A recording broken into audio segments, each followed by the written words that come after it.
दोस्तों नमस्कार, कैसे हो आप सब। आशा करता हूँ अच्छे होंगे। दोस्तों आज है दिन वेडनेसडे का और आज डेट है 30 नवंबर 2022 और अभी टाइम हो रहा है दोस्तों 2 बज चुके हैं दिन के। और मैं अभी आ चुका हूँ द्वारका में, एंटर हो चुका हूँ द्वारका सेक्टर 13 पहुँच गया हूँ।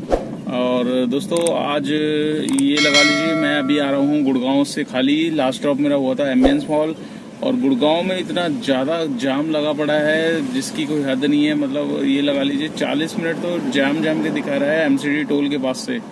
तो हालांकि मैं गुड़गांव जाता नहीं हूँ क्योंकि मैंने टोल वगैरह लिया नहीं था और थोड़ा आज मतलब मेरे पास आई थी सुबह फरीदाबाद साइड की ट्रिप थी, तो वहाँ से फिर मैं गुड़गांव आ गया था। तो दोस्तों आज मैं मॉर्निंग में निकला था करीब 6 बजे और आज जल्दी निकल गया था। हालांकि आप सोच रहे होंगे कि महेश भाई तो लेट निकलते हैं, आज जल्दी कैसे निकल गया था। एक्चुअली आपको पता है जैसे कि अभी घर में छोटी बच्ची आई है तो वो रात में क्या है कि सोती नहीं है, रात में हमें जगा देती है। तो वही दो तीन घंटे तक उसने जगा के रखा, फिर नींद आई नहीं। तो मैंने सोचा यार अब काम पे निकला जाए। तो दोस्तों अब सुबह निकला था 6 बजे और अभी 2 बज गए हैं, वापस जा रहा हूँ घर की तरफ। तो मैंने जैसे कि बताया था कुछ दिन तक प्रॉब्लम है, मतलब 5-6 घंटे का ही काम करूँगा। तो जितना काम होता है वो मैं आपको बताता ही हूँ। आज सुबह मैं मॉर्निंग में निकला था दोस्तों। मॉर्निंग में 6 बजे मैं मतलब जब डिवाइस ऑन किया तो देखा सर्च लगा हुआ था। तो मॉर्निंग में मुझे पता नहीं था मतलब सर्च लगना स्टार्ट हो गया है क्योंकि स्कूल्स वगैरह भी चालू हैं। और मॉर्निंग में क्या है कि एयरपोर्ट्स की और स्टेशंस की मोस्टली जो राइडर्स होते हैं उनकी बुकिंग्स ज़्यादा होती है, तो जिसकी वजह से हालांकि सर्च लगा हुआ था बट सर्च में बुकिंग्स मिली नहीं। जैसे मैंने डिवाइस ऑन किया, पहली ट्रिप मेरे पास गुड़गांव की आ रही थी सेक्टर 51 की, तो उसे जैसे ही एक्सेप्ट करने की सोची तो वैसे ही समथिंग रोंग करके आ गया। नेटवर्क इशू था क्या था, तो मुझे लगता है किसी और भाई ने लोकेशन डाल रखी होगी तो मेरे पास गलती से दे दी उसने, तो उसी को वो ट्रिप मिल गई होगी।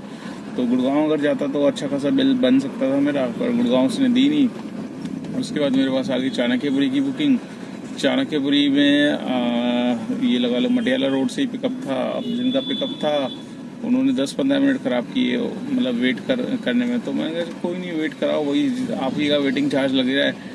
तो वेट करा के फिर चाणक्यपुरी ड्रॉप किया। चाणक्यपुरी से दोस्तों मैंने फिर ओला भी ऑन कर दी थी क्योंकि उस तरफ चाणक्यपुरी साइड पूरा एम्बेसी एरिया है और सुबह उस टाइम तो बुकिंग्स उस साइड पे आती नहीं है। तो मैंने सोचा यार ओला भी ऑन कर लो। ओला में मेरे पास आ गई सीधा डीपीएस स्कूल आरकेपुरम सेक्टर 12 की। तो आरकेपुरम मैंने छोड़ा उन्होंने बोला मुझे अप डाउन करना है, मतलब वापस भी जाना है। तो 130 रुपये का फेयर था 4 किलोमीटर का। तो मैंने कहा ठीक है, 250 रुपये उन्होंने दे दिया अप डाउन के मेरे को। वहाँ छोड़ के फिर मैं आ गया था एम्स पे, और एम्स से मेरे पास वहाँ गौतम नगर साइड से बुकिंग है टर्मिनल 2 एयरपोर्ट ड्रॉप किया। एयरपोर्ट से फिर वापस आया महिपालपुर खाली। महिपालपुर से मेरे पास आ गई थी लाजपत नगर की ट्रिप। तो लाजपत नगर क्या रहा, लाजपत नगर से फिर मेरे पास छोटी ओखला की ट्रिप आई। ओखला छोड़ा, ओखला के बाद फिर मेरे पास कालका जी से आ गई थी बुकिंग सीधा फरीदाबाद। तो फरीदाबाद में पहले तो सोचा लूँ ना लूँ क्योंकि टोल मैंने एमसीडी ले नहीं रखा था। मैंने कहा जाऊँगा फंस जाऊँगा। तो मैंने सोचा यार देखा जाएगा, कोई नहीं, अभी काम है नहीं, काम भी कर रहे हैं, 5-6 घंटे करना है जिस तरीके से करके अपना।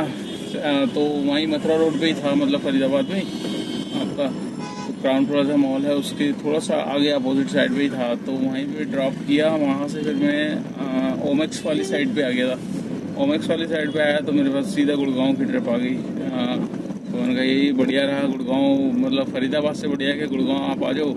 तो गुड़गांव एम्बियंस मॉल छोड़ा। एम्बियंस मॉल से फिर मैंने आज ये लगा लो एमसीडी पास रिन्यू कराया, अपना एमसीडी पास लिया है 3000 का, क्योंकि अब काम तो स्टार्ट करना है। इस महीने मैंने लिया नहीं था, रीज़न मैंने यही था कि मतलब मुझे पता था मेरी छुट्टियां होनी है 15-20 दिन, तो एमसीडी पास 3000 रुपये तक का आता है और फिर कोई फ़ायदा नहीं है एमसीडी पास मतलब लेके फिर वो ख़राब हो जाते पैसे। तो इस वजह से मैंने एमसीडी पास लिया नहीं था। आज मैंने एमसीडी पास खरीद लिया है और रिन्यू करा लिया। तो आज का जो लगना था, आज वैसे भी खाली आया हूँ, कोई राइड मिली नहीं वहाँ से, तो घर भी पहुँच रहा था। इस वजह से मैंने कहा चलो एमसीडी पास रिन्यू करा लेता हूँ, जिससे क्या है कि टोल देना बढ़ जाएगा। तो वो एमसीडी पास भी रिन्यू करा लिया मैंने।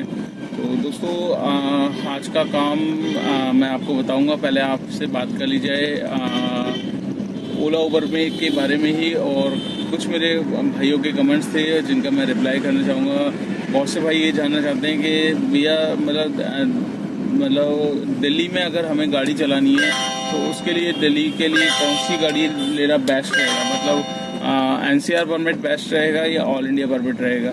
तो दोस्तों इस बारे में मैं आपको बता दूं, मैं ऑलरेडी इसके बारे में कई बार वीडियो बना चुका हूं और मैंने बताया हुआ है कि मतलब अगर आप दोस्तों अभी मैं CNG डलवा लेता हूँ, एक्चुअली CNG पंप पर आ गया हूँ, तो पहले CNG फिल करवा लेता हूँ फिर आपसे बात करता हूँ। क्या हाल है? कहाँ चले गए, दिखाओ। अच्छा चलो बाहर निकल के बात करते हैं। हाँ बना रहे हैं यार, और क्या हाल है? तो दोस्तों अभी आ गए CNG पंप पे और CNG अभी डाल दूंगा यार। हमारे सब्सक्राइबर भाई मिल गए, उनसे बात कर लेते हैं। ड्राइवर भाई है, और बताओ। ये हमारे सब्सक्राइबर भाई है, क्या नाम है भैया आपका? अमरनाथ जी। ये हमारे द्वारका में ये है और अभी CNG फिल करा रहा था, मिल गए, हालचाल पूछ रहे। तो दोस्तों अभी मैं CNG डलवा लेता हूँ फिर आपसे बात करता हूँ।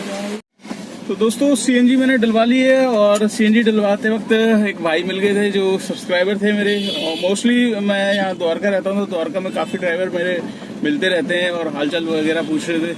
तो दोस्तों CNG मेरी डल चुकी है और CNG कितने की आई है, 400 समथिंग की, 478 रुपये की CNG मेरी आज की आई है।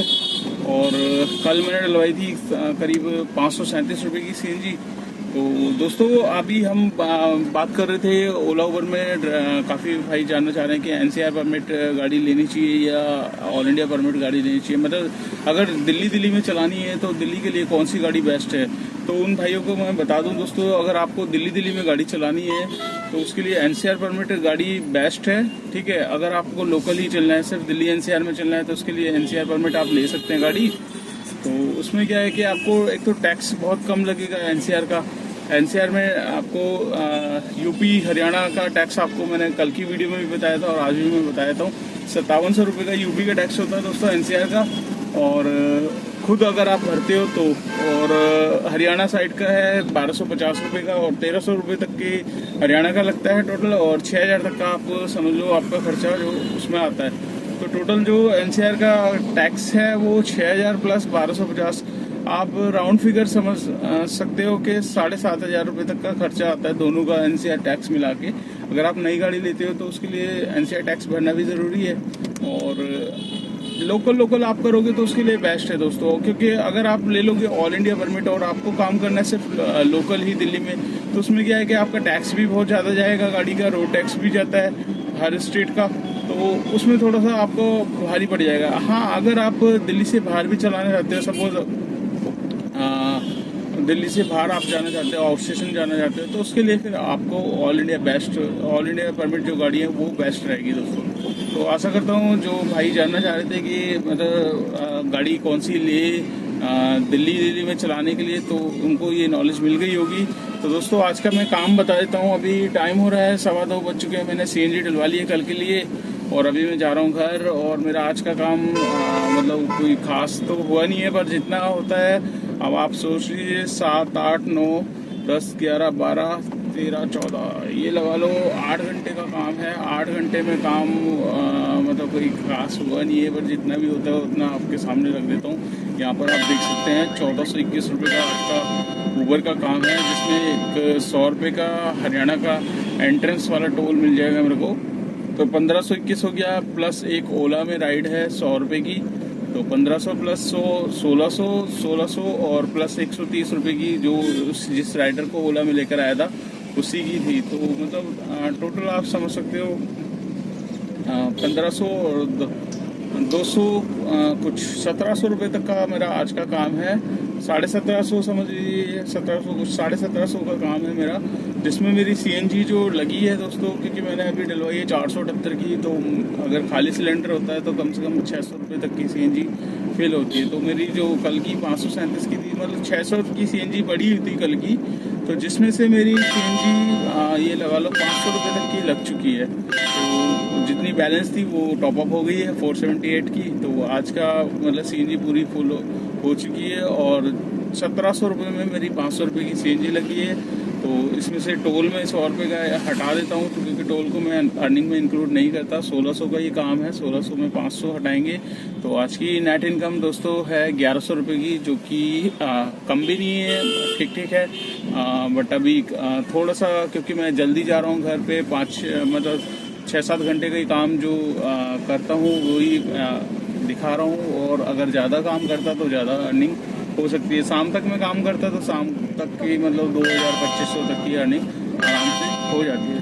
तो दोस्तों इस ब्लॉग को यहीं एंड करता हूँ। वीडियो अच्छी लगी तो लाइक ज़रूर करना, चैनल पे फर्स्ट टाइम है तो चैनल को सब्सक्राइब कर लेना, दोस्तों के साथ शेयर करना मत भूलिएगा। और अगर आप कुछ भी आपके सवाल है तो आप मुझसे बेझिझक होकर कमेंट्स कर सकते हैं दोस्तों। तो आप कमेंट्स करिए, मैं उसका रिप्लाई दूंगा। थोड़ा सा लेट देता हूँ कि गाड़ी चला रहा होता हूँ, पर जब भी मैं देखता हूँ तो रिप्लाई ज़रूर देता हूँ। और अगर आप मेरे व्हाट्सएप ग्रुप से जुड़ना चाहते हैं तो व्हाट्सएप ग्रुप में जुड़िए। इंडियन यूट्यूबर महेश के नाम से लिंक दे रखा है मैंने डिस्क्रिप्शन में, तो उसमें भी ज्वाइन हो जाइए। और दोस्तों आप कुछ भी जानना चाहते हैं, ओला उबर में कितना काम हो रहा है, एर्टिगा में कितना आजकल काम है, छोटी गाड़ी ले या बड़ी गाड़ी ले, डिज़ायर से कितना काम हो जाता है, ये सारी की सारी वीडियो मैंने अपने यूट्यूब चैनल पे डाली हुई है और डिस्क्रिप्शन में भी लिंक डाला हुआ है। तो आप फटाफट डिस्क्रिप्शन में जाइए और लिंक पे क्लिक करिए और आपको वीडियो अपने हिसाब से मिल जाएगी, जो वीडियो आप देखना चाहते हैं। ठीक है दोस्तों, तो इस ब्लॉग को करते हैं यहीं पे एंड और मिलते हैं कल नेक्स्ट डे नेक्स्ट अर्निंग पे। Till then bye.